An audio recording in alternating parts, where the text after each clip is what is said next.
Bonsoir à vous toutes et à vous tous. Je suis venu vous faire cette conférence sur le Japon et je l'ai axée autour de la stratégie navale et de la stratégie navale du Japon à travers son histoire. En effet, quand on m'a demandé de faire cette conférence, je n'ai pas voulu retomber sur les images traditionnelles qu'on peut avoir du Japon et plutôt expliquer comment le Japon perçoit son environnement et comment le Japon a réagi à son environnement à travers l'histoire, à travers la mer. Donc en fait, bon, j'ai fait un petit plan assez universitaire, on s'en fiche un petit peu parce que finalement on va essayer de dérouler un petit peu ça. Donc en fait, contrairement à ce qui a pu être annoncé de façon assez globale, je m'arrête en 45, hein, je ne rentre pas dans les débats du Japon aujourd'hui, de la Chine et de la Corée. C'est une continuation directe de ce que nous allons voir tout de suite. Alors, en fait, ce que j'ai voulu faire, c'est la relation entre politique navale et relation de monde. Vous m'entendez bien ? Oui, c'est bon.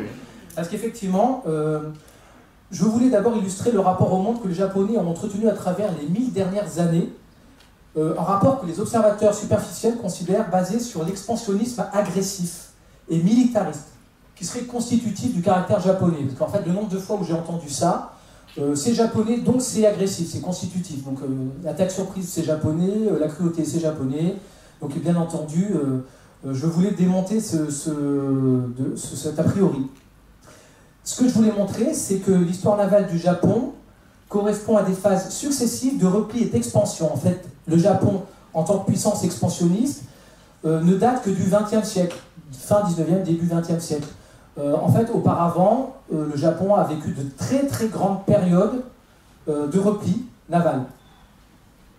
Ensuite, c'était pour nuancer aussi la vision occidentale de l'héritage stratégique et doctrinal des Japonais. En fait, on vit encore parfois sur une vision assez post-coloniale ou disons européano-centrée qui daterait du début du XXe siècle et qui voudrait que les Japonais n'ont su, disons, élaborer une doctrine navale que par les acquis des Occidentaux, américains et britanniques essentiellement, alors que, en fait, on va le voir à travers l'histoire, les Japonais ont leur propre, disons, expérience navale et l'expérience navale qui les relie aux géopolitiques. Donc en fait, ils ne doivent pas tout aux Occidentaux. Ça, on a tendance à le considérer qu'aujourd'hui, on entend souvent ça, les Japonais doivent tout aux Occidentaux, c'est assez faux. C'est en partie vrai, donc en partie faux. Et c'est pour comprendre la corrélation entre la politique étrangère du Japon et les moyens maritimes mis en œuvre. On va le voir, c'est un archipel, donc à partir du moment où une insularité se confronte au monde, elle s'y confronte par la voie maritime.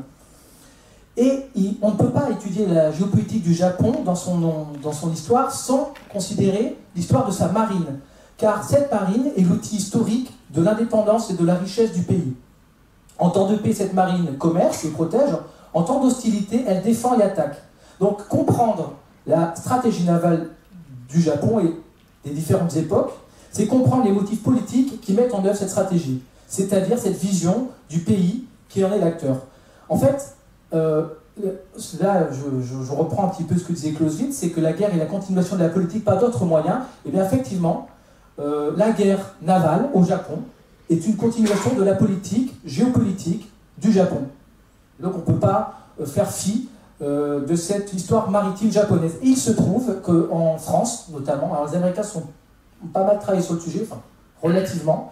En revanche, les Français ne se sont jamais véritablement intéressés à la politique navale du Japon, c'est-à-dire à la stratégie qui a fait que le Japon est sorti de ses frontières. On ne trouve quasiment rien dans la littérature française historique sur le sujet. Alors évidemment, avant de commencer à rentrer dans le vif du sujet, c'est-à-dire rentrer dans le vif du sujet japonais militaire, au sens premier du terme, il faut étudier un petit peu la géopolitique du Japon. Alors, on revient un petit peu sur cette géopolitique, puisqu'il y a une époque où la géographie politique avait été discréditée. Or, comme disait Nicolas Spikeman, qui était quand même un grand géopoliticien américain, la géographie ne se discute pas, elle existe tout simplement, et c'est la variable la plus importante de la politique étrangère des États, en raison de sa constance. On peut faire ce qu'on veut, on peut dire le Japon X ou Y, le Japon reste un archipel. Par conséquent, il faut étudier ce que c'est qu'un archipel et quelles sont ses contraintes. Alors le Japon, on l'oublie assez souvent, ce sont 4 îles principales, du nord au sud, Hokkaido, Honshu, Shikoku et Kyushu. C'est un archipel qui est bordé par 4 mers et océans, la mer du Japon, alors évidemment qui est contestée parce que les Chinois disent que ça ne s'appelle pas la mer du Japon. Disons que les usages veulent que ça soit la mer du Japon, la mer Jaune, l'océan Pacifique, la mer intérieure de Seto. La mer intérieure, c'est ce qui est entre Honshu, Shikoku et Kyushu. C'est immense. C'est une mer très très grande, qui est parsemée de milliers d'îles. Alors, on pense à ces 4 principales îles, mais il faut savoir qu'on a entre 3000 et 6800 îles proches qui sont plus petites. Les îles proches, ça va des îles qui font plusieurs dizaines de kilomètres carrés à des cailloux qui effleurent à la surface. On a ensuite des îles lointaines, Okinawa dans l'archipel Nansei, les îles Ryukyu dans l'archipel Ryukyu, les Kuriles tout au nord, disputées par les Russes, Tsushima entre la Corée et l'archipel japonais, Senkaku en mer de Chine orientale et Itzu. Donc en fait, on voit bien que le Japon, ce n'est pas que cette petite épine dorsale qu'on peut voir là en jaune, c'est aussi tout un archipel d'îles disséminées dans un plus ou moins proche Pacifique. Hop, est-ce que ça marche? Ah voilà, là, elle s'annonce. Alors, il faut savoir aussi que la mer est très présente dans la mythologie japonaise. En fait, le Japon a été formé par l'union de 2 dieux, Izanagi et Izanami, et cette union a engendré le Japon. L'accouplement, lui, a donné naissance aux 4 grandes îles, et le fils du couple divin est lui-même la divinité des océans et des tempêtes. On va voir un petit peu l'importance des tempêtes. Dans les temps historiques, d'ailleurs, le premier empereur du Japon, enfin, empereur mythique, c'est Jimmu no, lui-même descendrait de ces divinités.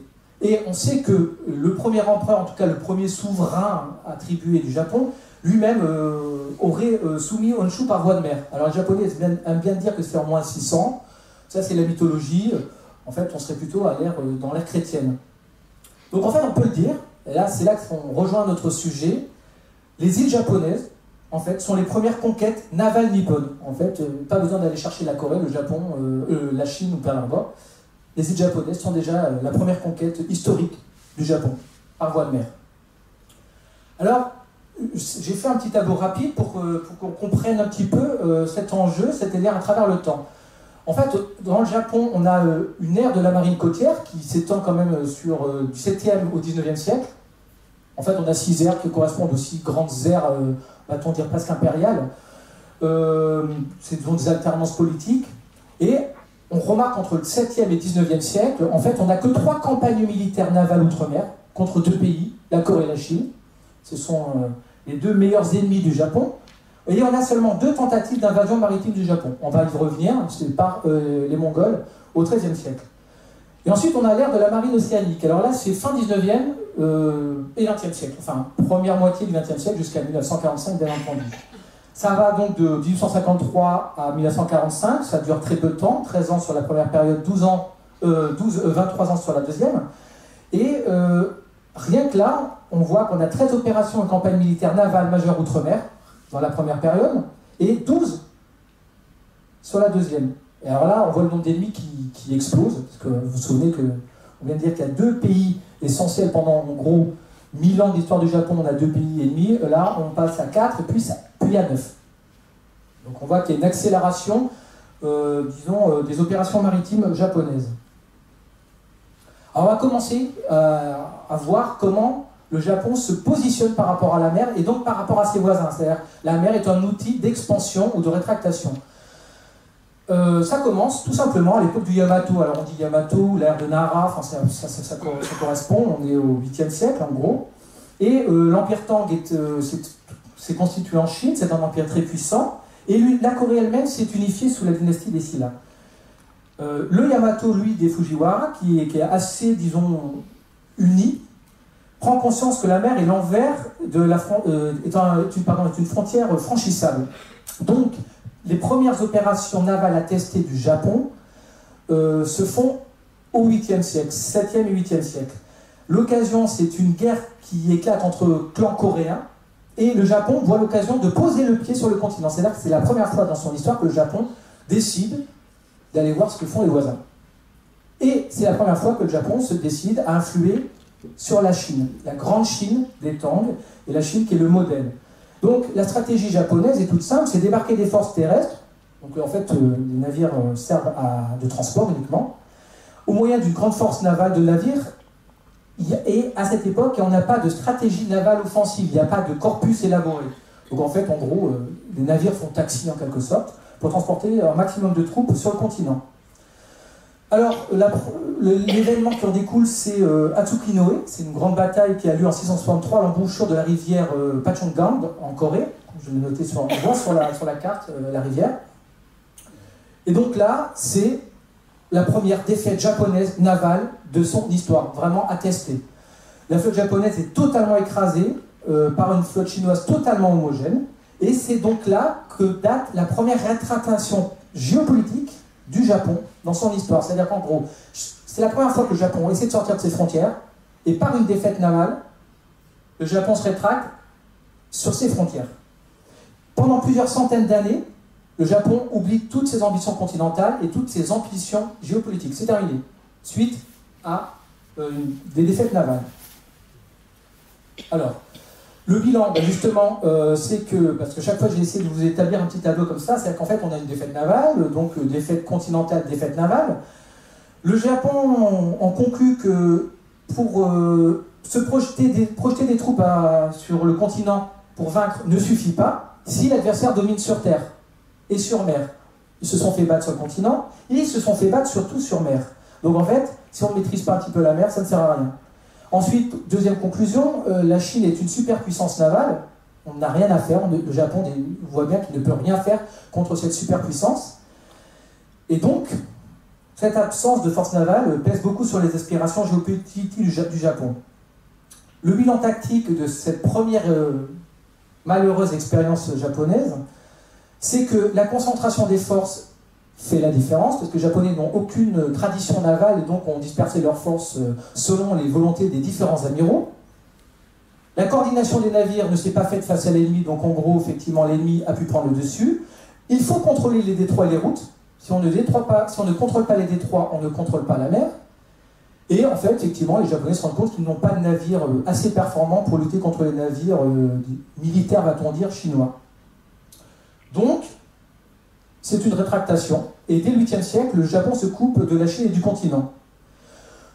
Il se trouve que la dynastie chinoise s'effondre au Xe siècle, et à ce moment-là, ce n'est pas la première fois que ça arrive, et ça va se reproduire très régulièrement dans l'histoire du Japon, le Japon considère qu'il n'a plus rien à apprendre de la Chine. Tout simplement, c'est plus les Tang, c'est une dynastie barbare. Par conséquent, on n'a plus rien à apprendre, et donc le Japon rentre pour plusieurs centaines d'années dans ce qu'on appelle le superbe isolement. C'est-à-dire, c'est la suite, donc encore une fois, à cette déconvenue navale, c'est la première rétractation navale et commerciale avec l'étranger. Le Japon se rétracte sur son archipel. Et il se rétracte sur son propre commerce, qui lui-même se recentre sur la mer intérieure, la mer de Seto. C'est là où il y a Hiroshima, en fait. Donc, en fait, les seules opérations navales qu'on peut remarquer au Xe et XIe siècle, c'est de la piraterie maritime qui se développe, et c'est un phénomène récurrent. Chaque fois qu'il y a une rétractation navale japonaise, on a un développement de la piraterie. Alors, les combats navals sont alors exclusivement internes au clan japonais. Alors là, on voit tout à fait de quoi il peut retourner. On voit le type de navire. Et le Japon rentre dans, justement, un régime militaire qui est non expansionniste. Parce que souvent, on pense qu'un régime militaire est obligatoirement un régime expansionniste. Et bien là, ce n'est pas le cas. C'est un régime militaire shogunal qui n'a aucune prétention à conquérir des terres qui ne seraient pas, disons, dans l'archipel. On a donc là, en 185, une bataille qui sépare Honshu de Kyushu. On a un clan qui défait un autre. Voilà, donc, on voit bien comment ça se passe. En fait, on voit bien qu'effectivement, les navires servent essentiellement à transporter des troupes, parce qu'on voit bien des cavaliers, on voit des cavaliers qui sont sur la plage, on voit des samouraïs sur les bateaux, mais il n'y a pas vraiment de doctrine navale. Le deuxième grand événement, alors là, c'est ce qui va marquer les Japonais, à tel point qu'on en reparle encore en 44-45, c'est les invasions mongoles du XIIIe siècle. L'ampleur de la rétractation navale japonaise est tellement importante, et la coupure, disons, avec la Chine est tellement grande, qu'au XIIIe siècle, quand les Mongols s'emparent, enfin, 12e, 13e siècle, quand les Mongols s'emparent de la Chine, le Japon est totalement démuni. En fait, il n'a aucune flotte, il n'a aucune doctrine navale à opposer aux envahisseurs, et le Japon se demande comment il va pouvoir combattre ces barbares. Parce qu'il faut savoir que pour les Japonais, et c'est quelque chose aussi qu'on va retrouver tout le long de son histoire, les Mongols n'étant pas des Han, ne sont pas de l'ethnie des Han, ce sont donc des barbares. Ce sont des gens de la steppe, donc ils ne sont pas du tout considérés comme étant des égaux. Les Mongols qui ont pris la Chine tentent de prendre pied au Japon. Et personne jusqu'à présent n'a su leur résister. Donc en 1274, une flotte mongole prend la mer avec 15 000 soldats et 8 000 guerriers coréens sur 300 grands navires et 500 plus petits. Les Japonais n'ayant aucun bateau de taille suffisante, les Mongols prennent facilement les îles de Tsushima. On va voir à quel point Tsushima c'est important. Alors les Japonais, qu'est-ce qu'ils font? Ils ne peuvent pas aller en mer, loin de leur côte, donc ils procèdent à la construction de forts et de structures défensives sur le littoral. Et ils y attendent les envahisseurs. Là, ça c'est la première façon de faire des Japonais. Ensuite, la nuit, ils attaquent par des petits bateaux les grands navires mongols, et ce qui leur permet de rétablir l'illégalité maritime par des combats de fantassins, ce que faisaient les Romains en fait. C'est-à-dire qu'en gros, ils convoient leurs samouraïs sur des petits bateaux, et les samouraïs prennent des grands bateaux d'assaut. Donc en fait, ça se transforme en combat de fantassins. Cette victoire met à l'abri le Japon des invasions, parce qu'effectivement, grâce à cette tactique et grâce au vent divin, c'est-à-dire un cyclone qui se lève et qui détruit la flotte mongole, les Japonais sont protégés de toute incursion. Et donc, ce qui en découle, c'est un probable sentiment d'impunité insulaire. Les Japonais, tout le long de leur histoire qui va suivre, seront persuadés que personne ne peut prendre pied sur leur archipel. Et leur mépris pour les peuples qui ne sont pas des peuples Han se confirme. Donc là, on voit bien exactement comment ça se passe. On voit bien du côté tout à fait droit de l'image, on voit un petit navire monté par des samouraïs qui prennent d'assaut les grands navires mongols, en fait. Donc en fait, c'est la façon de rétablir le combat de fantassins sur mer. Donc, quel est le bilan de cette deuxième expérience assez positive? Le Japon démontre sa capacité, cette fois-ci, à tenir tête sur ses terres à la plus grande puissance continentale, c'est-à-dire la puissance mongole. La Chine n'est plus le modèle incontestable, puisqu'elle est tombée sous le joug des Mongols, et une puissance maritime de premier ordre, c'est-à-dire les Mongols, chinois-mongols, peut être contredite par une puissance navale secondaire. Là, pour le coup, assez secondaire, puisqu'elle était relativement inexistante. Le bilan tactique, c'est qu'il est nécessaire de contrôler le détroit de Tsushima, c'est ce qu'on avait vu la première fois, c'est-à-dire qu'il faut contrôler les détroits. On peut effectivement transporter des fantassins sur mer et transformer le combat de mer à terre. Ensuite, on peut utiliser des attaques nocturnes surprises.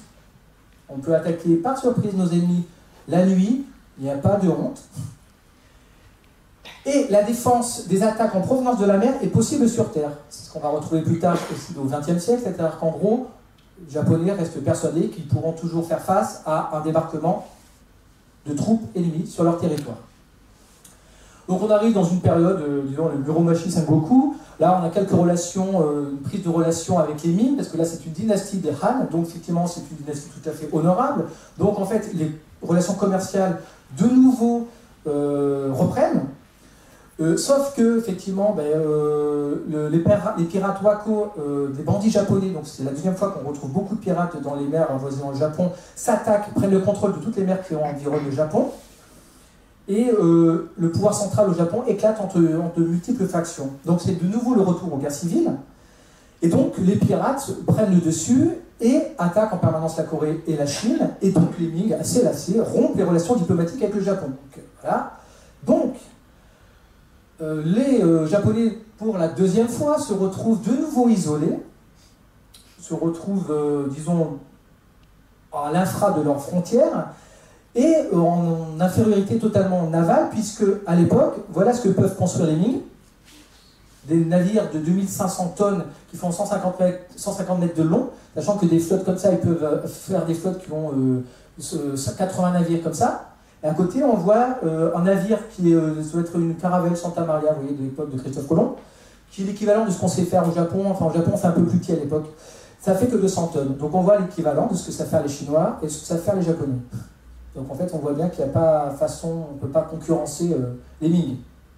Donc le commerce se fait essentiellement par des navires chinois, se fait par des navires coréens, sachant que les Chinois ne veulent plus recevoir de navires japonais chez eux.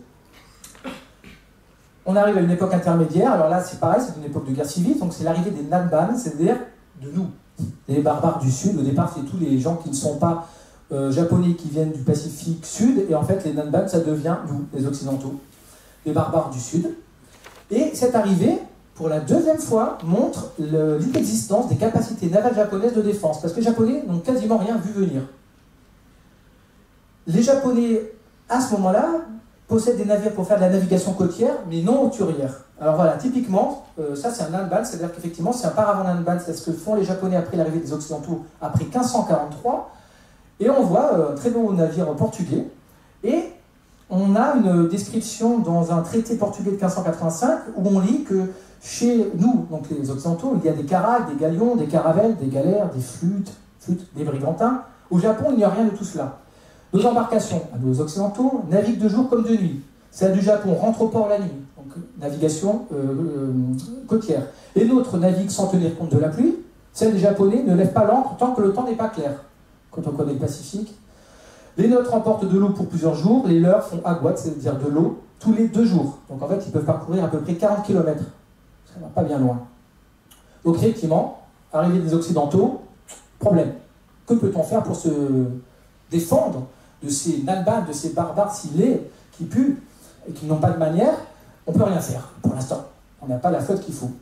Cependant, un shogun, enfin, seigneur, disons, en 1573, Oda Nobunaga, dépose un autre shogun et se lance dans l'unification de l'archipel. Et lui, il a vu les bateaux occidentaux, il a vu leur pertinence et leurs possibilités, et il décide de un petit peu s'en inspirer pour reconstituer une flotte japonaise pour d'abord lutter contre les autres seigneurs qui refusent de reconnaître sa suzeraineté.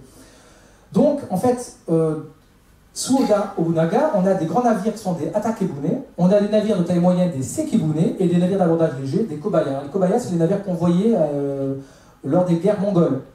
Alors voilà, ça c'est typiquement le type de navire japonais qu'on a. Donc les atakebune, on considère que c'est le premier cuirassé, renforcé latéralement par des plaques de fer ou de bois épais. Là on voit bien que c'est plutôt des forteresses flottantes que de grands bâtiments de guerre. Sont assez inaptes à la haute mer, et c'est l'emploi unique en opération côtière. Et en plus, ce sont des navires trop fragiles pour l'artillerie. En fait, pour se faire des guerres civiles, c'est parfait. On a des sekibune, on a une reproduction, des navires de taille moyenne, c'est très courant, comme dans les flottilles, et c'est maniable. Et enfin, on a des kobaya, ce qu'on a vu, tout petit. Et alors, M. Oda arrive à réduire ses ennemis, il meurt. Son successeur,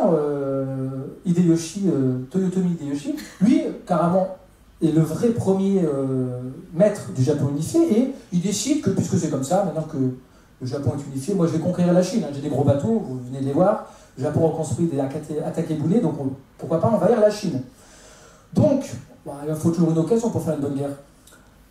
Tout simplement, la Corée refuse de lui laisser le passage pour aller envahir la Chine en toute simplicité, donc il décide de déclarer la guerre à la Corée et à la Chine, tout en convié. Donc, comme d'habitude, comme ça s'est fait au XVIIIe siècle, la stratégie c'est de débarquer des troupes en Corée, et puis allons-y, on va prendre Séoul, et puis on va prendre Incheon, et puis on va marcher sur la Chine. Donc, on réunit une très grande flotte, 800 navires, et on dit, bon, on va quand même prendre des leçons du passé, c'est-à-dire que notre flotte, cette fois-ci, elle ne servira pas qu'à transporter des fantassins, on va quand même livrer des combats navals d'abordage, ce qui nous avait réussi du temps des samouraïs, des Mongols, et puis une mousqueterie, c'est-à-dire qu'on va faire comme les Portugais, c'est-à-dire que les Portugais, ils ont des mousquets, parce que ça marche très bien les mousquets au Japon, on sait très bien les copier, depuis que les Occidentaux sont arrivés. Donc en fait, le Japon se retrouve submergé de mousquets et d'arquebuses. Donc, on va mener des combats comme ça, d'abordage et de mousqueterie. Et en fait, notre flotte servira à convoyer et ravitailler les troupes sur terre. Donc on voit bien qu'on tient compte des expériences du passé.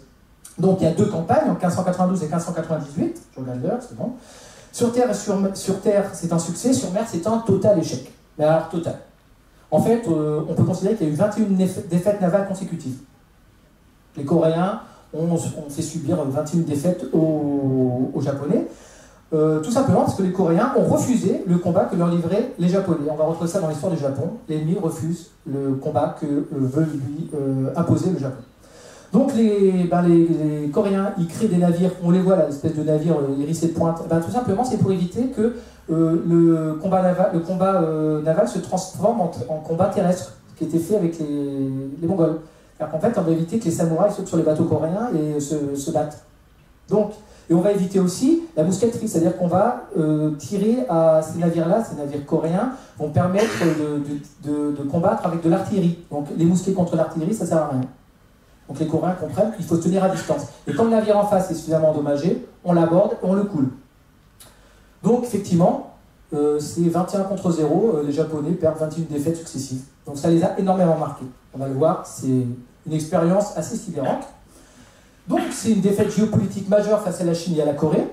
Et une fois de plus, impossibilité de prendre pied sur le continent et d'influer sur la destinée de la Chine et de la Corée. Les Japonais se rendent compte qu'en dépit de leurs efforts, de leur construction navale, des acquis, de l'apport occidental, ils sont incapables de maîtriser les voies de communication maritime. Donc, eh ben, que fait-on? On va faire une nouvelle rétractation de la puissance navale, et hop, on se retracte derrière nos frontières pendant 250 ans. Et on abandonne toute ambition continentale. En plus, ça tombe bien, en 1644, la dynastie des Ming s'effondre, et on a la dernière dynastie chinoise, celle des Qing, qui est une dynastie mandchoue. Et vous vous souvenez, on a parlé du rapport qu'ont les Japonais avec les peuples des steppes, et pour eux, un mandchou, ça compte pour rien. Donc il est hors de question de faire suggestion à la Chine.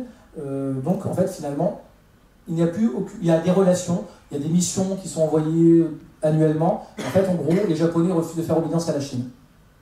Donc le bilan stratégique de cette déconvenue maritime, le Japon ne peut pas remporter la guerre sur terre sans gagner la guerre sur mer. Et la Chine, et là ça va être important, et ça éclaire beaucoup de choses sur le 19e et le 20e siècle, la Chine doit être éliminée si le Japon veut s'implanter sur le continent. Et la stratégie du faible au fort fonctionne, parce que je vous le rappelle, la Corée était plus faible que le Japon. Des flottes beaucoup plus faibles, et pourtant les Coréens l'ont emporté. Donc les Japonais se disent, ah, on n'est pas obligé d'être numériquement toujours les plus forts. Le bilan tactique, c'est que les attaques navales d'abordage, un peu comme on voit dans les films de corsaires ou de pirates, ne sont plus de mise face à une artillerie efficace. Le combat dans les détroits offre un grand avantage à celui qui sait attendre l'ennemi. On va le voir à Tsushima en 1905 face aux Russes. La tactique d'enveloppement qu'on va retrouver est extrêmement efficace. Et le blocus et l'interdiction d'une mer sont des opérations navales à part entière. Alors là, on rentre sur une ère assez magique au niveau naval, il ne se passe rien. On a une rétractation progressive, on abandonne les flottes militaires, on a au début une création de navires de commerce hybride sur des mélanges de technologies chinoises et occidentales. On appelle ça des navires au saut-vermillon. En fait, en gros, c'est tout simplement parce qu'en fait, le shogun octroyait un saut-vermillon pour pouvoir commercer. Donc on voit bien un exemple de navire qui est totalement hybride ici. Mais en 1739, c'est fini. Interdiction de construire des navires de grande taille, interdiction de commercer avec des navires japonais. Et les navires japonais n'ont plus l'autorisation d'accoster en Chine. Et avec les Qing, c'est pire, de toute façon, il n'y a plus de relation. Et on condamne à mort tout marin étranger qui aborde, que ce soit volontairement ou que ce soit des naufragés. On les condamne à mort, ils sont exécutés. Donc, on se laisse une petite porte, parce que quand même, c'est intéressant de commercer avec les Occidentaux. On ne commerce plus avec les catholiques, parce que les catholiques font du prosélytisme, parce que la meilleure arme d'un catholique, c'est les jésuites, donc on interdit les jésuites, on interdit les catholiques, et on se tourne vers les protestants, parce que les protestants, ils jurent qu'ils font du commerce, et que jamais ils ne feront de prosélytisme au Japon. Par conséquent, les Hollandais sont autorisés à aborder uniquement Nagasaki. Tous les autres Européens sont interdits. Donc, en fait, pendant cette période de 1603, en gros 1606 à 1868, le savoir naval s'étiole pour la seconde fois au Japon.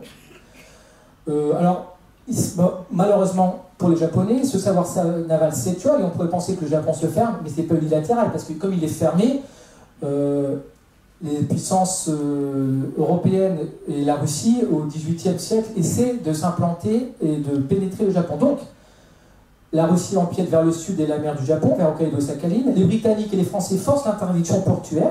Par exemple, on a un navire Le Phaéton en 1808 qui, dans le port de Nagasaki, lui va s'emparer d'un navire hollandais ennemi. Il ne demande pas l'avis, il rentre et puis c'est tout. Le shogunat lui-même est totalement impuissant puisqu'il est victime de son propre édit qui interdit de construire des navires de guerre. Donc en fait, qu'est-ce qu'on peut faire face à cette deuxième arrivée d'Occidentaux? On ne peut rien faire. On leur dit, oh, c'est interdit, on n'a pas l'ordre, vous n'avez pas l'ordre de venir chez nous. Les Occidentaux le font quand même. Et il se trouve qu'en 1839, on a quand même le début de la colonisation asiatique par les Occidentaux, notamment de la guerre de l'opium en Chine, où les Britanniques forcent la Chine à s'ouvrir au commerce. Donc les Japonais observent ça d'un regard inquiet, ils se disent, ben mince, non, si ça nous arrive, on est mal parti. Donc, c'est ce qui arrive. 1853, le commandant Perry, alors lui il arrive, c'est un Américain, à la tête d'une escadre américaine de 4 navires, et il pénètre dans la baie d'Edo, alors c'est interdit, mais lui il y va quand même, et il intime l'ordre shogun, qui croit être le roi du Japon, l'ordre d'ouvrir le paillet au commerce maritime. Il dit, vous ouvrez votre commerce. Alors le shogun lui fait, non, vous n'avez pas le droit de rentrer à Edo, vous devez aller à Nagasaki. Il fait, non, mais je m'en fiche. Et je reviens dans un an avec la réponse qui sera bien entendu positive. Évidemment, Perry dit, si vous n'ouvrez pas dans un an votre commerce, vos ports, moi je détruirai Edo. Donc, c'est une longue série d'intimidations navales. Il faut bien comprendre pourquoi le Japon s'est ouvert à vitesse grand V. 1863, une flotte navale, une flotte anglaise bombarde Kagoshima. C'est juste parce que le Japon a refusé de s'excuser pour le meurtre d'un Anglais. En 1863, encore, des navires américains, français bombardent la côte et coulent 2 navires japonais, parce que soi-disant un navire français a été attaqué. En 1864, les forces navales britanniques, hollandaises, françaises et américaines bombardent Shimonoseki. Alors ça, c'est parce qu'il y avait le décret impérial de 1863 qui était contesté. Et en 1868, les Français bombardent Satsuma. Ouais, on voit bien que les incursions européennes navales sont permanentes. Les Japonais sont tellement désarmés. Ils voient bien que l'ennemi ne vient que de la mer, peut venir que de la mer. Mais ils ne peuvent rien faire. Alors voilà, on a 2 représentations des navires de Perry. Alors, à gauche, la représentation, disons, assez fidèle de ce que c'est qu'une frégate cuirassée de l'époque. Les Japonais les appellent les bateaux noirs. Et à droite, on a la vision japonaise. On voit que c'est un peu plus impressionnant et un peu plus angoissant quand on voit ce genre de navire qui débarque. Donc effectivement, là c'est encore mieux qu'au XVIe siècle. Le plus gros navire, donc celui de la flotte de Perry, fait 3200 tonnes de déplacement, et le plus gros japonais, 75. Donc effectivement, les Japonais ne peuvent pas faire grand-chose. Alors le Japon est sous le choc, évidemment, et tout le monde se pose la question. Faut-il rejeter les étrangers à la mer? Comment? Est-ce qu'on peut le faire au niveau naval? Parce que c'est bien gentil, mais c'est pas... quand ils sont sur une plage, c'est un peu trop tard. Donc, à travers les problématiques maritimes qui se posent à ce moment-là, transparaissent des enjeux politiques que le Japon a pu ignorer pendant 2 siècles, étant donné qu'il n'y avait pas d'incursion, quasiment pas. Pendant 2 siècles, le Japon a ignoré ces problématiques. Là, il est obligé d'en tenir compte. Donc, en fait, on a un certain nombre de partisans de l'ouverture qui appellent au renouveau et au réarmement japonais. Nyosuke, qui dirige le Japon après la chute du shogunat et la restauration impériale, dit que même il faut gagner du temps sans engager les hostilités pour obtenir une victoire complète, une sécurité absolue. On retrouve ça au XXe siècle, on va retrouver cette mentalité au XXe siècle. Et comment faire ça? Par l'acquisition d'une force maritime, et sans que les étrangers voient trop la force maritime se constituer. Un autre intellectuel, lui, dit qu'il faut faire une marine forte, mais il faut se baser sur la technique occidentale, parce qu'on n'a pas la technique, nous, Japonais, ils se disent on n'a pas la technique occidentale, on n'a pas, donc on va se baser sur ce que peuvent nous apprendre les Occidentaux, mais on va garder nos valeurs morales, nous, japonaises, parce qu'on ne va quand même pas devenir comme eux. Donc on va rester japonais avec des outils occidentaux. Et là, ça commence à devenir quelque chose qui annonce le XXe siècle. Shosan préconise une projection de force au loin, car il se rend bien compte qu'une fois que les ennemis sont arrivés sur le territoire japonais, c'est trop tard. Donc le shogunat il rétropédale et il pousse alors les daimyos, c'est-à-dire les seigneurs, à s'équiper en navires achetés à l'étranger, vu qu'on ne sait pas encore les faire au Japon. Donc il y a une guerre civile, bien entendu, au Japon, entre le shogunat et les troupes impériales pour savoir qui va avoir la prédominance. Et donc, effectivement, on voit donc, le Japon acheter les premiers navires. Donc là, on a le premier cuirassé, un navire français, Cocorico, mais qui a été vendu aux États-Unis, en fait, confédéré. Le Stonewall, et en fait, les Japonais, c'est leur premier cuirassé, c'est leur premier navire, disons, de ligne de l'histoire. C'est là que le renouveau japonais naval commence.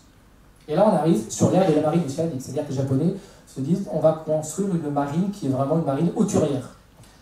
Alors la restauration de Meiji, ça va assez vite. En fait, on a une première feuille de route en 1870 pour la constitution d'une marine océanique. On a la création du ministère de la Marine, je vais aller assez vite là. En 1870, le tonnage s'établissait à 13 000 tonnes. En 1895, on est à 60 000. Donc on voit déjà l'effort qui a été fait en construction navale. Et ça tombe bien, parce que dès qu'on a un petit peu quelques navires qui sont opérationnels, pourquoi pas les tester à l'extérieur? Donc, allez, 1874, les Occidentaux font de la canonnière, nous aussi. Alors, première expédition punitive à Formose, Taïwan. Ensuite, 1875, allez, bombardement de la Corée. Voilà. Et 1893, la marine japonaise se déploie pour protéger les Japonais d'Hawaï, annexés par les États-Unis. Je rappelle que la restauration Meiji, c'est-à-dire la restauration impériale, date de 1863. L'arrivée des Occidentaux, 1868, pour le renouveau impérial. Et déjà, 1893, la flotte japonaise est en capacité de se déployer dans le Pacifique pour protéger ses ressortissants à Hawaï, qui a été annexé par les États-Unis. On a tendance à un peu à l'oublier, parce que c'est récupéré étrangement.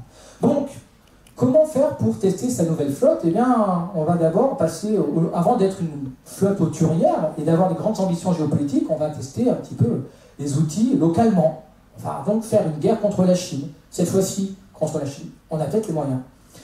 En effet, la Chine est affaiblie, c'est la dynastie qui est impuissante, c'est la dynastie du dernier empereur qui se termine en 1911. Et la Chine est en partie dépecée par les Occidentaux et les Américains. Donc le Japon se dit, bah, de toute façon, la Chine n'a plus aucun intérêt, c'est moi qui suis le nouveau leader de l'Asie.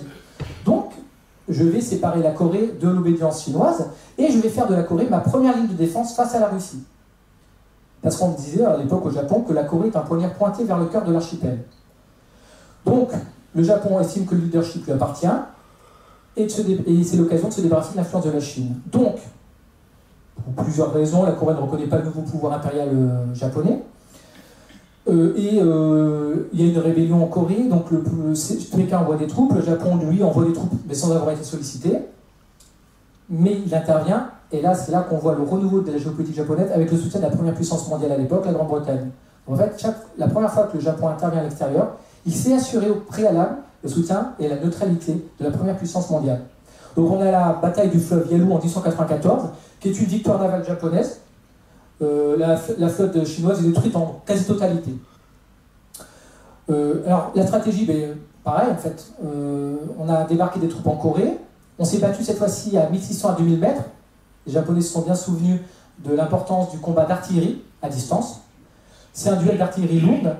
Et en fait, c'est aussi une victoire du blocus naval. Donc, le bilan stratégique, c'est que le Japon prend le contrôle de la mer Jaune. La Corée devient indépendante, mais sous suzeraineté, de la suzeraineté chinoise, donc sous obédience japonaise. Plusieurs territoires deviennent japonais. C'est le début de l'expansionnisme géopolitique du Japon. L'influence maritime chinoise est éliminée définitivement. C'est-à-dire qu'on se souvient bien qu'au début, ça fait plusieurs fois que le Japon essaie d'éliminer la Chine, là c'est fini. La Chine ne peut plus interdire l'accès au continent au Japon. Ça c'est pareil, c'est terminé. Et l'ennemi prioritaire change. La Chine c'est fini. Donc qui est le nouvel ennemi? La Russie, bien entendu. La Russie devient l'ennemi numéro 1, et l'allié principal, c'est la Grande-Bretagne. Le bilan tactique, c'est que pour la première fois de son histoire, la flotte japonaise se hisse au rang des forces régionales qui comptent. Alors, ce n'est pas encore une flotte hauturière qui permet de livrer des combats très lointains, mais c'est une flotte qui compte. Effectivement, les Japonais voient que le combat à grande distance est possible sous certaines conditions. Il faut l'entraînement des équipages, la qualité de l'artillerie et des navires. C'est-à-dire que même si la flotte japonaise est plus faible que la flotte ennemie, si ses marins sont bien équipés et si son artillerie est bonne, est meilleure que celle de l'ennemi, alors il peut l'emporter sur mer. Ensuite, il a une pertinence des opérations combinées, ce qu'on va retrouver en 1941. Blocus, débarquement de troupes. Et en fait, on se rend compte, et là ça rejoint ce qu'on a vu avec les combats contre les samouraïs, c'est que les attaques nocturnes de torpilleurs sont efficaces pour forcer la décision. En fait, les Japonais ont attaqué les Chinois par des attaques nocturnes de torpilleurs, et ils avaient fait la même chose avec les petits navires contre les samouraïs, mais en fait c'est un souvenir. Ils se sont souvenus que ça marche bien. Voilà, alors, bon, ben là, voilà, c'est un peu propagande, on voit bien tout à fait ce combat du point de vue d'un cuirassier japonais. Donc, une fois que la Chine est réduite au néant, ben en fait, effectivement, deux possibilités d'ennemis. On a vu qu'il y avait la Russie, mais il y a un autre ennemi, les États-Unis. Les États-Unis, ils sont dangereux quand ils s'implantent aux Philippines et dans le Pacifique. Ils ont annexé Hawaï, et ensuite ils font un protectorat des Philippines. Et alors, c'est un ennemi maritime. Et les Russes sont dangereux car ils cherchent à s'implanter en Mandchourie, en Corée. Et là, c'est un ennemi terrestre. Alors, il y a un débat qui a lieu entre la marine et l'armée de terre. La marine souhaite être orientée vers des missions de contrôle des eaux élargies et des routes de communication, donc vers le Pacifique et entre le continent et le Japon. Et l'armée de terre veut faire de la marine de son laquais. Elle veut en faire un outil de défense statique. Or, l'état-major de la marine, lui, décide en 1904 que de toute façon, ce qui va faire que la décision va être prise ou pas, c'est le contexte politique et non stratégique. Les orientations politiques l'emportent sur les considérations purement stratégiques. Et donc, l'ennemi principal est déterminé par la situation internationale. Quel est l'ennemi de la Grande-Bretagne? Entre autres, la Russie, parce que les Britanniques ne veulent pas que les Russes s'implantent dans le Pacifique. Et bien donc, la Russie sera l'ennemi principal. Il doit être l'ennemi à battre en priorité. Alors l'occasion, il faut toujours une occasion, c'est la rupture d'engagement pris par la Russie de se retirer de Mandchourie en 1902. Ça va très vite. 1904, l'ultimatum japonais. Voilà, retirez-vous de Mandchourie, les Russes évidemment ne le font pas. 1904 toujours, on reste quelques mois plus tard. Attaque navale de Port Arthur par surprise, je précise c'est par surprise, mais les Russes s'attendaient à leur attaque. Donc en fait c'est une semi-surprise, c'est pas vraiment une surprise. Et 1905, le séisme stratégique et géopolitique mondial, c'est vraiment là pour le coup, c'est une des batailles qui a changé le visage du monde. C'est la bataille navale de Tsushima. c'est ce qu'on appelle vraiment une bataille décisive. C'est Kankai-Kessen, c'est un concept qu'on va voir là bientôt. Et ce concept-là va être suivi tout au long du XXe siècle par le Japon. C'est-à-dire arracher la bataille décisive qui va changer le contexte géopolitique. Donc on voit bien, de toute façon, c'est toujours dans ce détroit que les choses se passent pour le Japon pendant une grande partie de son histoire. Dans le détroit de Tsushima, la flotte russe, par 2 fois, est totalement anéantie. Et le Japon devient le seul maître dans le Pacifique. Donc le bilan stratégique, c'est que la Corée devient japonaise. Ça fait quand même 1000 ans que le Japon essaie de la soumettre. C'est la première fois que le Japon arrive à s'implanter sur le continent. Pas mal. Les détroits de la mer du Japon sont sécurisés. Personne n'arrivera par ces détroits. La Russie cesse d'exister en tant que puissance navale, c'est-à-dire en 2 batailles, Port Arthur, bâton direct Tsushima, 1904-1905, la Russie est éliminée du jeu. Et c'est pendant 40 ans. C'est au profit de la Grande-Bretagne, mais c'est pas grave, c'est un allié du Japon et des États-Unis. La Russie disparaît donc du théâtre pacifique.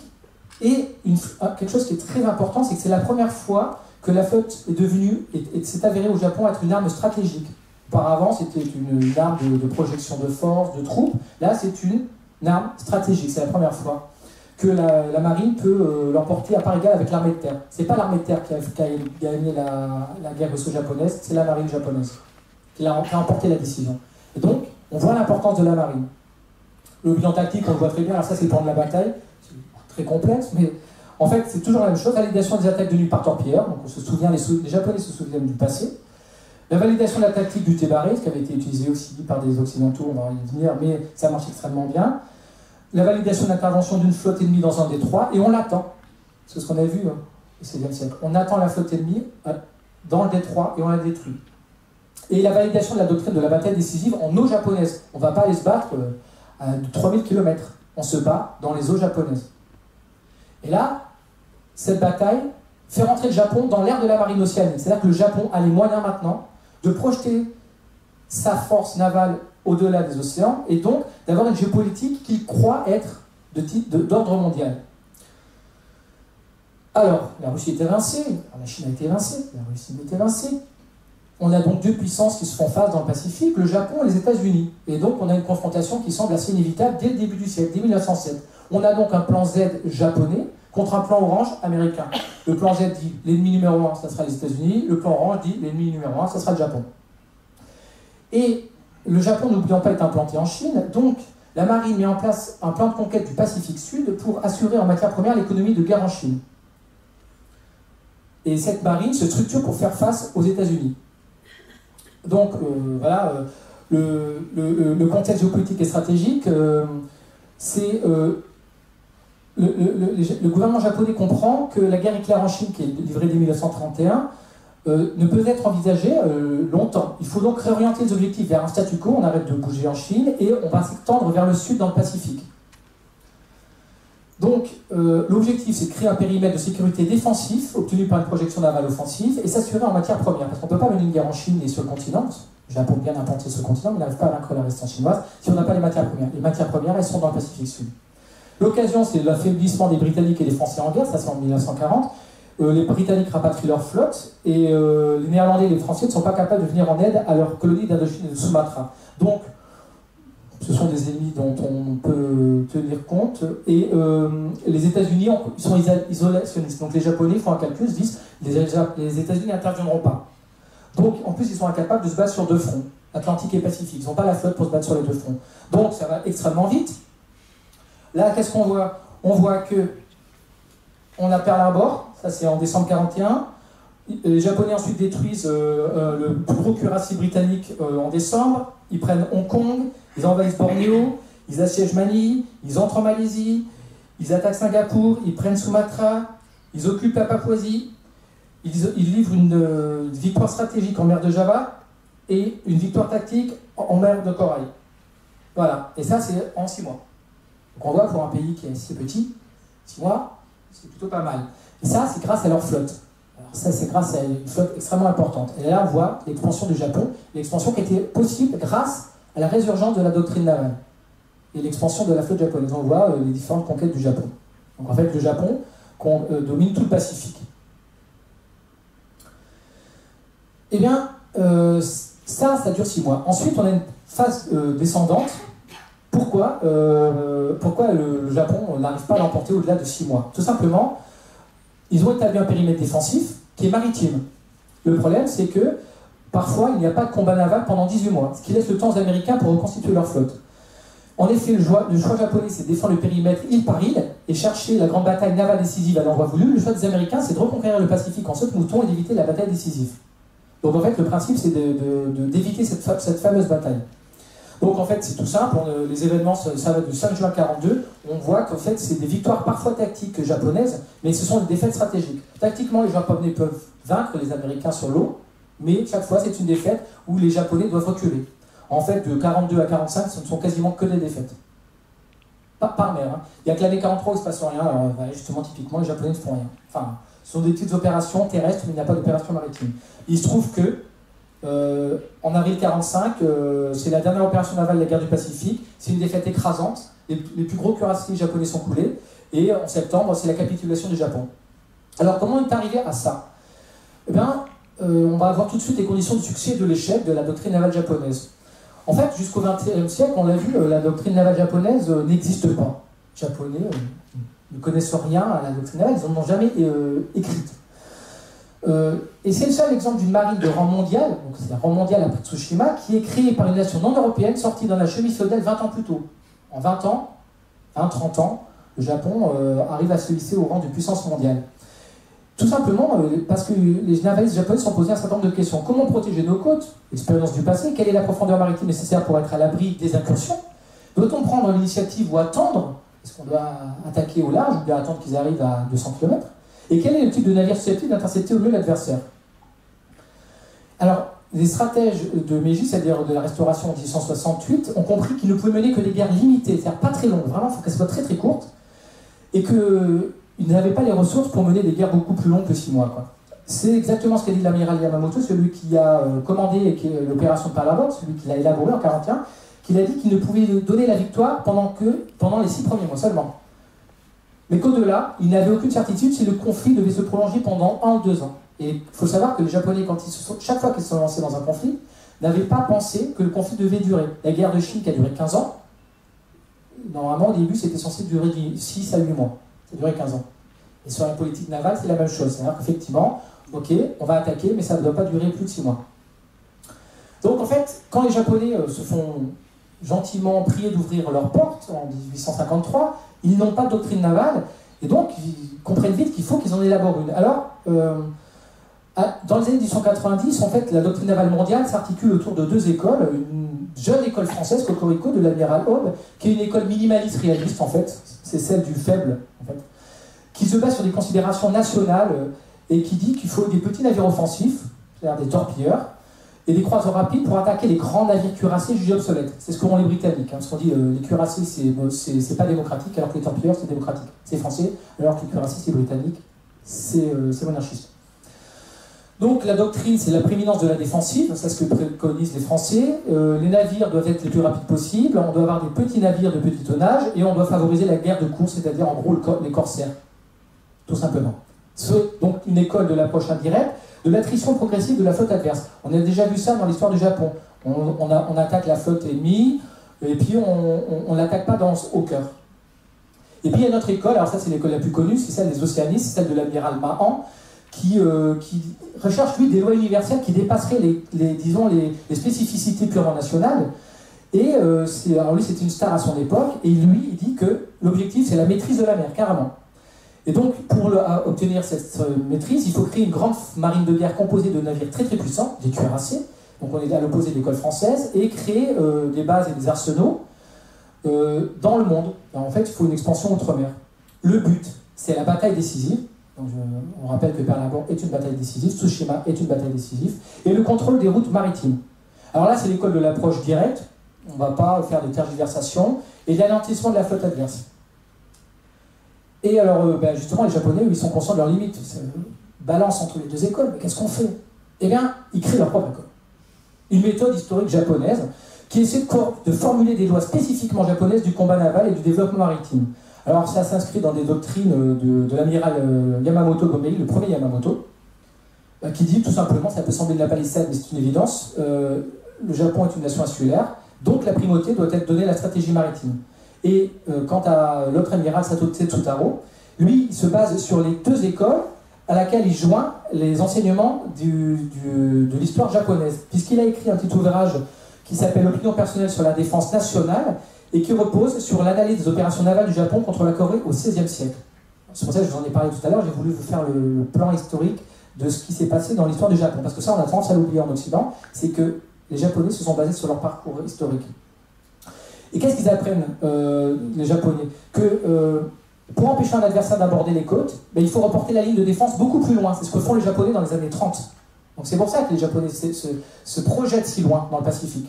Parce qu'en fait, on va se battre loin. Et on fera en sorte que personne ne puisse rentrer dans le périmètre défensif. Ce qu'on appelle la défensive offensive. On fait de l'offensif pour faire du défensif. En fait, il faut mener des opérations offensives limitées dans le temps pour asseoir sa position défensive au loin et ne plus en bouger. Donc en fait, si possible, et ça on le voit à Pearl Harbor, c'est l'excellence suprême qui consiste à gagner sans combattre. En gros, si on mène pas de guerre et qu'on la gagne, c'est parfait. Donc en fait, si on peut battre l'ennemi avant même qu'il ne combatte ou n'ait les moyens de combattre, si on peut le décourager avant même qu'il ne combatte, bah, allons-y. C'est ce que préconisent les Japonais au début de ce siècle. Donc, les Japonais se disent qu'ils doivent préparer et concentrer leurs forces, attendre l'ennemi et surprendre l'ennemi au loin, au départ, et ensuite l'attendre dans les eaux japonaises pour lui régler son compte une fois pour toutes. C'est ce qui se passe, ce qu'ils essaient de faire pendant la Seconde Guerre mondiale.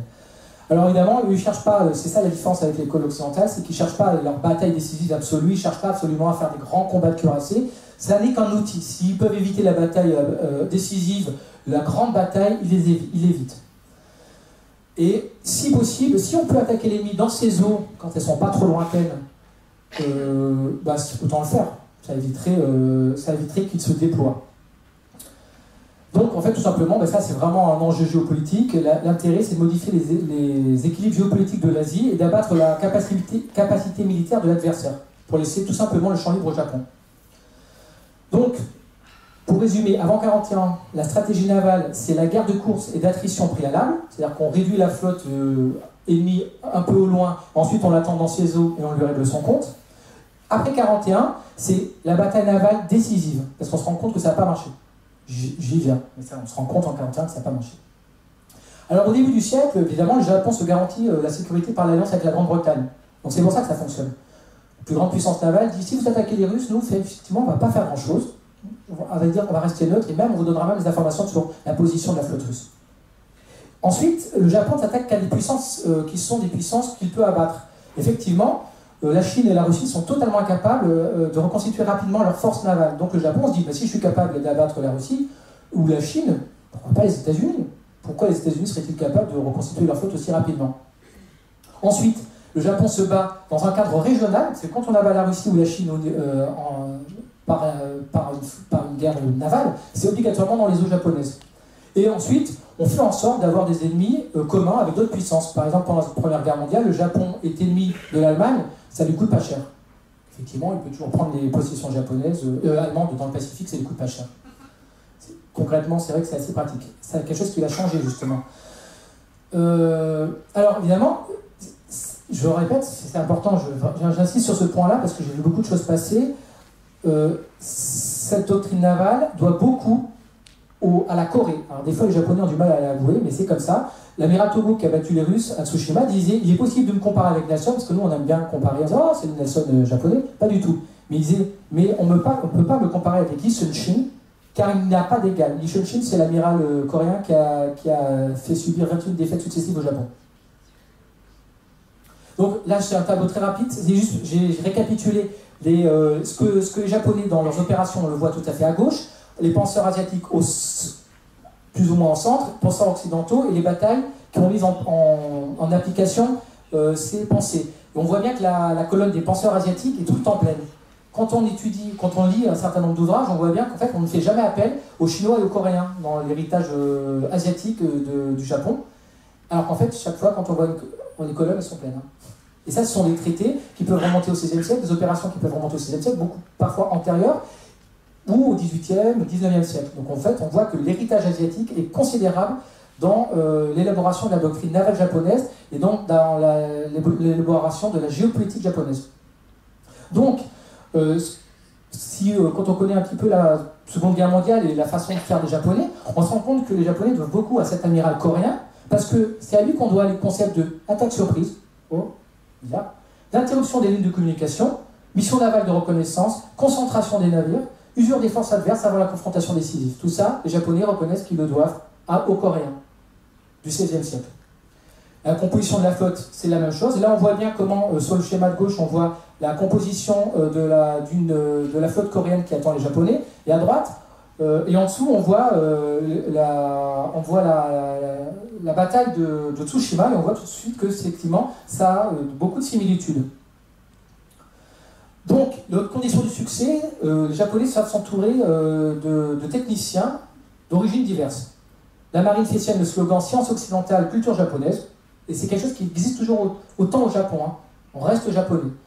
Donc, elle assimile les techniques et enseignements étrangers. Alors, au départ, elle achète ses navires aux États-Unis, en France et en Grande-Bretagne. Ça dépend si on est en bonne relation. Ça dépend si la France, quand elle se fait battre par la Prusse, on oublie la France. Ensuite, l'enseignement naval est dispensé par les Britanniques. Les chantiers navals sont supervisés par les Français puis par les Britanniques. Et les étudiants sont envoyés au Royaume-Uni. On en arrive à des navires totalement composites. C'est la classe Satsuma en 1911. Et voilà, alors là, c'est le plus gros navire de son époque dans le monde. La conception est japonaise. Mais le blindage allemand est Krupp, l'artillerie navale est anglaise, c'est Armstrong, et les turbines ou les machines à triple extension sont Curtiss américaines. On voit qu'effectivement les Japonais savent aller chercher les technologies là où elles sont. Mais très rapidement, ils savent construire leur propre navire. Le Japon ensuite a compris la nécessité de se dégager progressivement des puissances étrangères pour la création de sa flotte de commerce puis de guerre. C'est une leçon du passé où son commerce dépendait des navires néerlandais, coréens, chinois. Il faut se souvenir que chaque fois que la Chine a décidé de fermer ses ports au Japon, le Japon n'ayant pas toujours la flotte, comment on fait? Donc le Japon dit cette fois-ci ça ne nous arrivera plus. On commercera nous-mêmes avec nos propres navires. Et c'est là que le Japon suit les leçons du grand amiral américain, Mahan, pour qui une marine forte doit reposer sur la coalition de divers groupes sociaux qui ont un intérêt à disposer d'une puissance navale supérieure. Deux marchands, je rappelle sous le shogunat, les marchands c'est tout en bas de la hiérarchie sociale. Là, les marchands sont en haut. Les patrons de l'industrie lourde, Mitsubishi par exemple, les compagnies maritimes. Et la marine doit posséder des points d'appui pour ses navires, donc possiblement des colonies. Donc dans les années 20, on rappelle qu'en 1853 la marine japonaise n'existe pas, dans les années 20, le Japon est la troisième puissance navale mondiale. Les Britanniques sont les premiers, les Américains sont les deuxièmes. Le Japon possède la troisième flotte marchande au monde, il possède un empire colonial constitué de terres continentales et d'îles, et il possède une industrie puissante, notamment navale, qui fournit en 1917 l'industrie de guerre américaine. Les Américains n'ont pas les moyens, pendant la Première Guerre mondiale, de produire leur propre matériel de guerre. Donc ce sont les Français et les Japonais qui fournissent. Et les Japonais fournissent notamment des navires. Bon retournement de situation. Donc, les conditions de succès encore, les outils de l'innovation tactique. Eh bien, on a des porte-avions et des escortes très modernes, à tel point qu'à l'orée de la guerre, de la Seconde Guerre mondiale, le Japon est la première puissance aéronavale du monde. Le Japon possède des chasseurs marines Zéro, les fameux Zéro, les meilleurs de son temps, et des bombardiers très performants, des cuirassiers et des croiseurs lourds les plus grands et les plus puissants que le monde ait connus, le Yamato et le Musaï, 76 000 tonnes, sachant qu'un cuirassé comme le Bismarck en fait 45, on est quasiment au double. Des sous-marins obturiers. Donc en fait, effectivement, on voit bien que les Japonais se sont équipés d'une technologie de pointe, et pourtant, ils sont totalement méprisés par les Occidentaux qui considèrent qu'ils sont quantité négligeable, et que les Anglais et les Américains considèrent qu'ils vont pouvoir balayer les Japonais en très peu de temps. Donc, en 1941, voici la flotte dans le Pacifique. Alors, par exemple, on a 10 cuirassiers japonais contre 3 américains. 10 porte-avions contre 4 américains. J'ai mis la totalité, entre parenthèses, c'est la totalité, à gauche, c'est le monde dans le Pacifique. 45 croiseurs contre 20, 130 destroyers contre 80. En 45, voilà ce qui reste. Un cuirassé contre 8, 4 porte-avions contre 95, 10 à 15 destroyers contre 578, 15 sous-marins contre 106. Donc en fait, on voit bien que l'apogée, c'est la roche tarpéienne, en fait, c'est l'apogée très proche du déclin, c'est-à-dire qu'en 1941, une des premières puissances maritimes mondiales, en 1945, le Japon n'existe plus. Pourquoi un tel échec, justement? Alors les contraintes stratégiques sont intenables, parce que le Japon lutte sur deux fronts, continental et océanique, ça ne lui était jamais arrivé. C'est une charge qui est beaucoup trop lourde pour le pays, et contraire à la doctrine, que je vous ai exposée, qui a toujours prévalu de la guerre limitée dans le temps et dans l'espace. Ensuite, le Japon se bat contre un ennemi principal capable de renouveler à grande cadence ses matériels détruits, c'est les États-Unis. Les États-Unis, rien qu'en 1943, est capable de lancer plus de navires que le Japon n'en produira de toute la guerre. Ensuite, les ressources des possessions outre-mer deviennent rapidement inexploitables pour des raisons d'organisation économique, parce que le Japon se comporte extrêmement mal dans ses colonies, et fait appel au travail forcé, et en raison de la faillite de la tactique navale, on va voir la protection des convois. Il y a des erreurs stratégiques et géopolitiques navales essentielles. D'abord, le Japon a mésestimé les États-Unis. Parce qu'en fait, les Japonais se sont dit on va battre les États-Unis par Pearl Harbor, attaque surprise, terminée. Ce qui ne devait pas être une attaque surprise au sens strict du terme, puisque la déclaration de guerre devait arriver au même moment que l'attaque. Je trouve que ça arrive un peu plus tard. Et il faut savoir que les stratèges japonais n'avaient rien prévu en cas d'échec stratégique du jeu à Pearl Harbor. Ils pensaient que c'était bon. Allez, hop, les Américains ont détruit leur cuirassé, c'est fini. Ils vont s'asseoir à la table de négociation, puis ils vont nous laisser tranquilles en Chine. Ensuite, la victoire de Pearl Harbor, qui est une victoire tactique, effectivement, ben c'est une défaite stratégique, parce qu'effectivement, le Japon n'a pas pu stratégiquement remporter ses objectifs. C'est-à-dire faire en sorte que les États-Unis capitulent avant même de livrer le combat. Vous vous souvenez, on en a parlé. Ils espéraient que les Américains s'asseyeraient à la table de négociation. Eh bien non. Le Japon, contrairement aux autres fois, n'a pas su s'allier avec les bons alliés. À l'époque, le Japon s'est allié avec l'Allemagne et l'Italie. Alors l'Italie a été une très belle flotte, mais une flotte très régionale, qui n'a aucun porte-avions d'ailleurs. Et jusqu'à présent, le Japon avait su s'allier avec des puissances navales majeures, qui pouvaient lui apporter son soutien diplomatique ou militaire. Je rappelle la Grande-Bretagne, qui pendant la guerre russo-japonaise a formé les Japonais des positions des flottes russes pour pouvoir la détruire plus facilement. Et qui ont fait que, et les Britanniques aussi, qui ont ralenti la flotte russe en refusant le charbonnage de navires russes.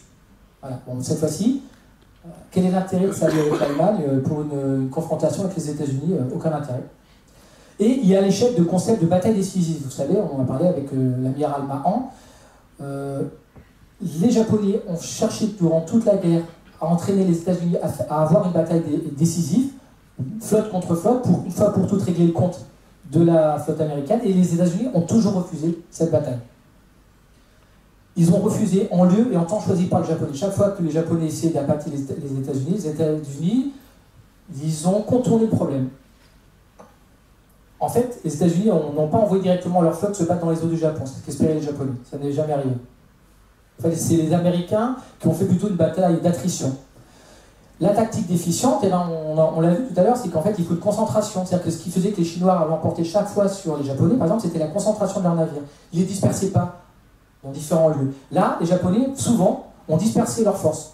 Donc, on pris leurs forces, on en fait des petits groupes. Et donc, c'est la bataille de Leyte, c'est la bataille de Midway. Ils n'ont pas concentré leurs forces. Ensuite, il y a une absence de couverture aérienne, tout simplement parce que effectivement, les avions japonais ont été détruits beaucoup trop tôt, donc en fait, les porte-avions japonais attiraient les porte-avions américains sans aucun avion, donc en fait, on se retrouve avec un sacrifice inutile de navires lors de la fameuse bataille, la recherche de bataille décisive. Et enfin, on a une existence de guerre sous-marine contre les lignes de communication et la navire américaine, car les officiers japonais considéraient qu'ils n'étaient pas dans de leur prérogative et il était indigne de marins d'attaquer des navires de transport auxiliaire et des cargos vides. Donc, en fait, les Japonais n'ont jamais attaqué les navires de commerce ennemis. Les Américains ne s'en sont pas privés. Hein. Donc, en fait, les sous-marins, par exemple, japonais, cherchaient toujours à shooter des cuirassés, des destroyers, des frégates, mais jamais de cargo. Résultat, c'est pour ça que les Japonais n'ont pas pu faire venir de leur colonie leur matière première. Et enfin, qu'est-ce qui a fait que le Japon s'est effondré navalement? C'est une incapacité à obéir aux ordres par crainte de subir des pertes. On se souvient, parce qu'en fait, c'était le souci de la guerre limitée. Alors même dans le cadre d'une guerre non limitée, eh bien, les officiers supérieurs, certains admiraux, refusent de risquer le va-tout. Donc Nagumo à Pearl Harbor, on a refusé d'envoyer la 3e vague. Résultat, les infrastructures n'ont pas été détruites, les porte-avions n'ont pas été détruits, ou à Leyte, effectivement, il y avait une supériorité japonaise, les Japonais n'ont pas emporté, alors qu'il y avait une supériorité navale japonaise. Il y a une carence du renseignement militaire, effectivement, le renseignement militaire japonais s'est révélé totalement inférieur au renseignement japonais, au renseignement américain, pardon, qui cassait les codes japonais dès le début de la guerre. Donc on a aussi une faute de force d'éclairage, et on a l'incapacité entre les différents commandements à communiquer le résultat des engagements. Donc en fait, chaque commandement, les commandements différents ne savent pas ce qu'a fait l'autre. Donc le résultat, et ça c'est la grande claque dans l'histoire du Japon, c'est vraiment l'aboutissement de l'histoire du Japon depuis l'histoire des kamikazes, des vents divins, des invasions mongoles au XIIIe siècle. C'est la capitulation sur le sol du Japon, mais sur un cuirassé, c'est-à-dire sur un navire ennemi. C'est tout un symbole du Japon. C'est la première fois que le Japon capitule sur son sol, mais sur un navire étranger. C'est tout un symbole. C'est en 2 septembre 1945, à bord du cuirassé le Missouri. Le rapport de force est totalement inversé. Le Japon a été soumis pour la première fois de son histoire par la mer. Et c'est en ça que la mer est un élément essentiel de la géopolitique japonaise. Aujourd'hui, et là j'ouvre une porte, une fenêtre comme on veut sur les temps à venir, le Japon est le plus fidèle allié des États-Unis dans le Pacifique, à tel point qu'on a très régulièrement des opérations conjointes entre la flotte japonaise et les États-Unis aujourd'hui, et qu'effectivement, si les États-Unis ne se désengagent pas du Pacifique, c'est entre autres parce que les Japonais lui demandent de ne pas se désengager, et parce que les Américains ne veulent pas leur laisser leurs alliés seuls. Voilà. Je vous remercie.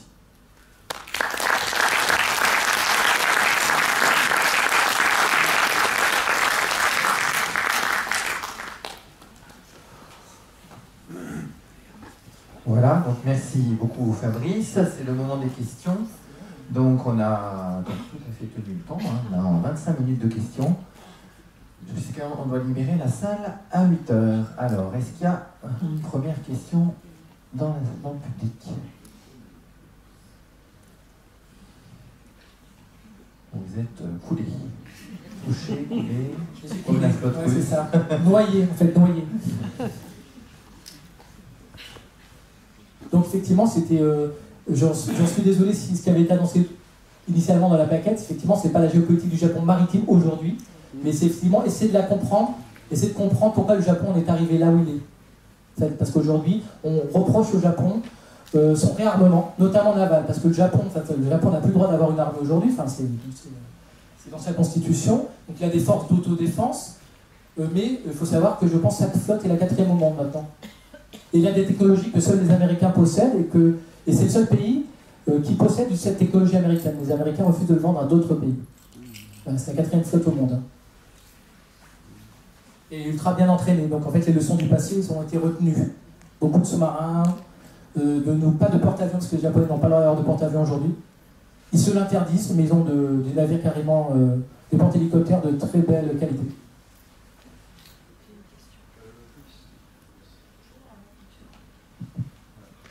Bon, merci beaucoup pour ces renseignements. C'est un éclairage que je n'avais absolument pas et qui me paraît très important.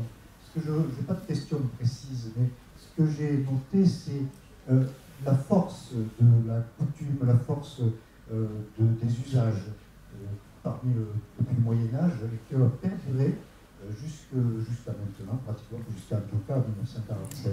Alors que les Japonais ont été capables technologiquement d'imiter les arquebuses, tout ce que les Portugais ont pu apporter au Moyen-Âge, etc. On a vu ensuite le pouvoir technologique qu'ils ont fait, et ensuite au niveau de tout ce qui est électronique, en fait, tout ce qu'on voit maintenant.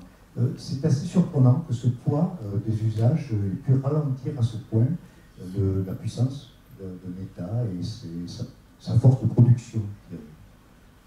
Disons qu'il n'y a pas obligatoirement un déterminisme absolu, mais quand on étudie chaque pays, en fait, l'histoire de chaque pays, par exemple, on pourrait prendre la même chose. Pourquoi la France a une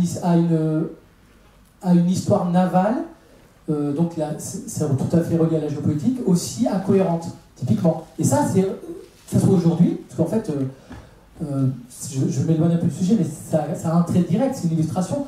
Comme disait Tabarly, la mer pour les Français, c'est le truc qu'ils ont dans le dos quand ils sont sur la plage. Bon, c'est exactement ça. C'est-à-dire qu'en fait, on a eu parfois en France des flottes extraordinaires, mais on n'a jamais su avoir une politique navale cohérente à travers les époques. Elle n'a jamais duré. Et alors, en fait, effectivement, chaque pays a ses contraintes et ses habitudes. C'est-à-dire la France, c'est typique. Parfois, alors sous Louis XIV, on a Colbert, on a de la chance. Sous Louis XVI, quelqu'un qui comprend la mer, on a de la chance. Napoléon comprend rien à la mer. Bon, voilà. Napoléon III, très belle flotte. Ensuite, on a une flotte totalement assez peu intéressante jusqu'aux années 30. Et là, on a une très belle flotte. Et de nouveau, on fait marche en arrière. Et le Japon, c'est assez particulier parce que c'est une nation insulaire, on pourrait dire. C'est comme la Grande-Bretagne.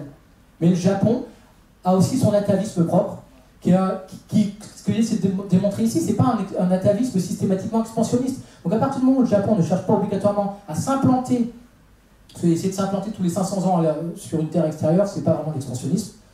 Le Japon n'est pas intrinsèquement une puissance expansionniste.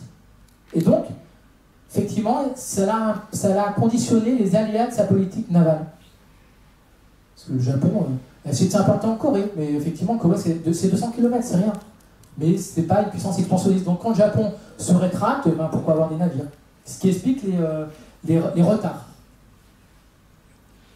Vous ne pouvez pas nous parler de Scylla au niveau... Monsieur d'avoir le micro pour que les personnes puissent entendre votre question. Merci. Est-ce que je vais passer monsieur, s'il vous plaît? Merci. Merci. Je voudrais savoir pour Scylla, est-ce qu'elle a une histoire navale, elle aussi? La Corée? Non, oui, c'est ça, la Corée cette région de Scylla. Alors, la Corée, c'est en fait, ce sont les Chinois, en fait, les Tang, oui, effectivement, qui ont une longue tradition navale, mais selon notre antiquité, va-t-on dire. Alors que la Corée, en fait, on peut vraiment dire que la Corée, il faut faire la différence entre les flottes de commerce, qui peuvent être très imposantes, et puis une doctrine élaborée navale, en fait. Et la Corée, effectivement, montre sa pleine puissance navale au XVIe siècle, mais c'est une puissance qui était en germe déjà dès le Moyen-Âge, en fait, dès notre Moyen-Âge. Enfin, à partir de 1200, à peu près, par là? un peu plus tardif. C'est-à-dire qu'en fait, après, il faut voir que les innovations dont je vous ai parlé sont des innovations purement du XVIe siècle. C'est-à-dire que ce sont des réactions. En fait, la Corée étant sous souveraineté chinoise, les Coréens apprennent des Chinois. Et les Chinois, on a vu le type de navire qu'ils peuvent construire. Et donc, les Coréens tiennent compte une chose du savoir-faire chinois et tiennent compte aussi de la tactique de leurs adversaires pour élaborer leur propre tactique. C'est-à-dire leur propre navire. Et avant 1200, il n'y avait pas une histoire de Scylla qui était pas chinoise, mais qui était bien régionale. En fait, à mon sens, en Corée, enfin, les premières défaites japonaises, je ne suis pas spécialiste de Corée, les premières défaites japonaises dans cette partie-là sont affligées, alors sur terre par des troupes coréennes, sino-coréennes, mais sur mer, à ma connaissance, par les Chinois. C'est les flottes chinoises. À mon sens, la Corée possède une grande tradition maritime des 13e, 14e siècle, mais au niveau militaire, moi, je n'ai pas trouvé de navire qui soit éminemment offensif et efficace comme ceux que je vous ai montrés avant 1500. Merci. Voilà. Les Coréens n'ont pas construit, par exemple, de navires aussi grands que ceux qu'on a vus chez les Ming. Les Ming étaient capables d'envoyer des navires comme ça sur la côte d'Afrique de l'Est. Oui. C'est la grande flotte dont on parle de temps en temps, voilà. Alors que les Coréens non. Mais comme ils sont sous la suzeraineté chinoise, d'accord. La Corée reste. De toute façon, la Chine fait en sorte que la Corée reste une puissance régionale. De toute façon, comme elle essaie d'assujettir le Vietnam. Et voilà, et ce que je voulais. Alors, je ne sais pas si j'ai été assez clair sur le sujet, c'est vraiment montrer l'apport asiatique pour le Japon, parce que le Japon ne veut pas tous les Occidentaux. Et on a tendance à dire les Américains, les Anglais, les Français, les Allemands. Oui. Et que c'est pas un sale peuple systématiquement. Voilà, le Japon, parce que j'ai souvent entendu dire c'est Pearl Harbor et c'est Nankin 37. Et voilà. C'est une longue histoire. J'aurais une petite question, une remarque sur les Japonais qui sont des insulaires liés à leur île et attirés par le continent, peut-être pour aller chercher des richesses, des minerais de ce qu'ils n'avaient pas, mais ils n'ont pas l'air d'avoir une âme de grand navigateur pour découvrir tout le Pacifique, l'Amérique, les côtes d'Afrique, comme ont pu faire l'amiral Ansel. Cet état d'esprit, dans votre conférence, c'est zéro. Ça ne veut pas dire que c'est un reproche. Je pense qu'il n'y avait pas grand-chose.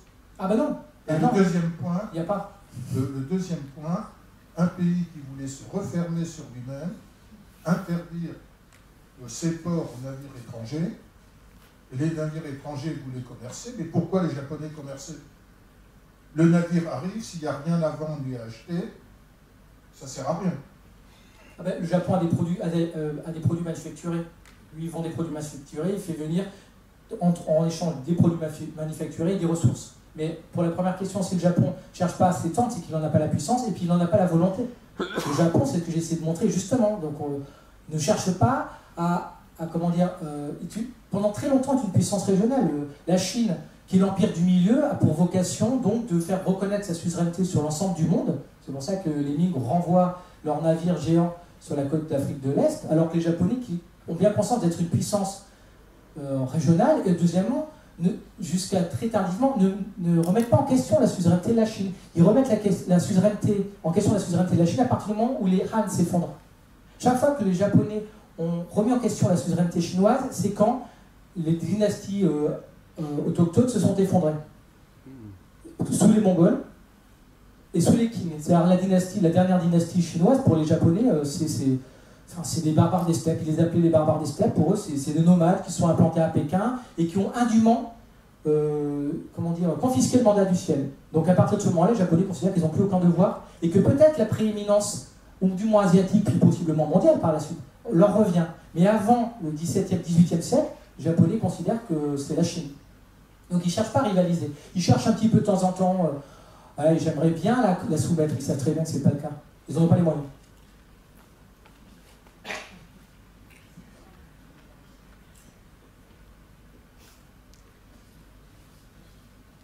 Y a-t-il d'autres questions? Et juste, si j'ai oublié le dernier petit point, il n'y a pas de ressources au Japon, il n'y a quasiment rien. En fait, il y avait pas mal de pêche, il y avait quelques mines, mais il y a du bois, mais il n'y a pas énormément de choses en fait. Donc effectivement, c'est pour ça que les Japonais aussi, au bout d'un moment, notamment avec l'industrialisation, ont bien compris qu'il fallait aller chercher des ressources à l'extérieur. Parce qu'il n'y a rien au Japon. Et aujourd'hui, toujours, c'est le problème des Japonais. Ils sont dénués de toute matière première. Donc tant qu'on vit dans un âge féodal semi-agraire, va-t-on dire, tout va bien. À partir du moment où on s'industrialise, on est obligé d'aller chercher des ressources. Et c'est ce qu'ont fait les Occidentaux. Hein. Enfin, la porte ouverte en Chine, c'est ça. Sauf que ce qui est valable pour un Américain en anglais n'était pas pour un Japonais. Donc voilà, c'est aussi ça le problème.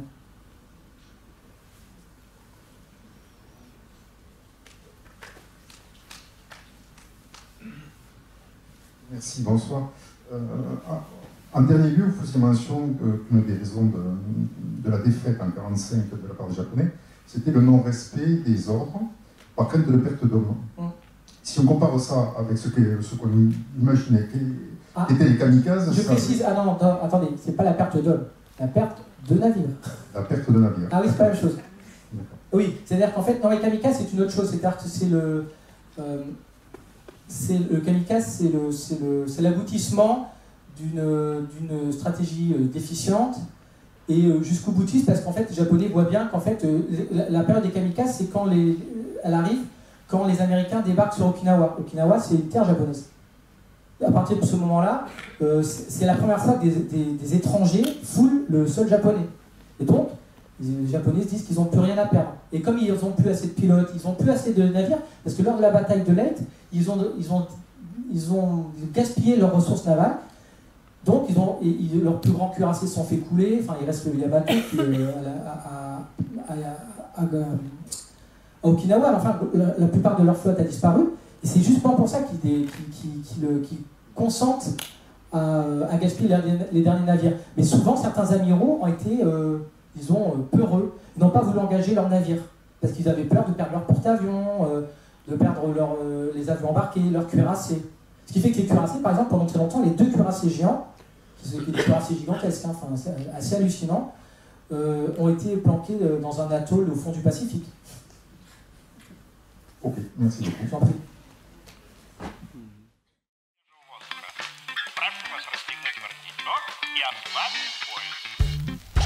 Ноги